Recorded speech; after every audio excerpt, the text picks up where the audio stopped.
Axir shunday zo'r retsept o'tkazib kerak. Mendan sizlar uchun tekin retsept, sizlardan bo'lsa tekin like va podpiska bosishni unutmang.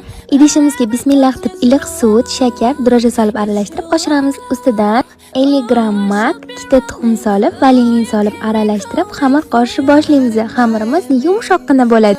Qo'lga yopishadigan xamir bo'ladi. Xona haroratida turgan margarin olamiz, yarmini solamiz, ya'ni 150 gram margarin solib, yaxshilab yana kirishtiramiz va ustini yopib oshirishga olib qo'yamiz. Nachinka tayyorlaymiz. Yong'oq, magiz, shakar aralashtirib olamiz. Xamirimiz oshib chiqdi. Oshgan xamirdan alamlarimizni olib mushlab tashlaymiz va zuvalalarga ajratib olamiz. Mana retseptimdan 6 ta shirinlik chiqadi. Sizlar kamaytirsanglar bo'ladi.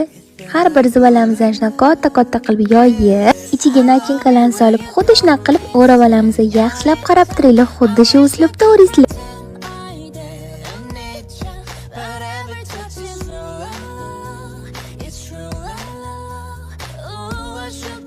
Yana boshqacha nachinka qilsanglar bo'ladi, ya'ni sariyog' surib, shokoladdan ham foydalandim. Xuddi shunaqa qilib o'rab kesib olamiz. Listimizga 3 tasini solib, ustiga tuxum sarig'ini sursanglar, yanada qizarib chiroyli chiqadi. 5 minut qoldiramiz va pishirib olamiz. Shunaqa pishni bo'lib pishib chiqadi.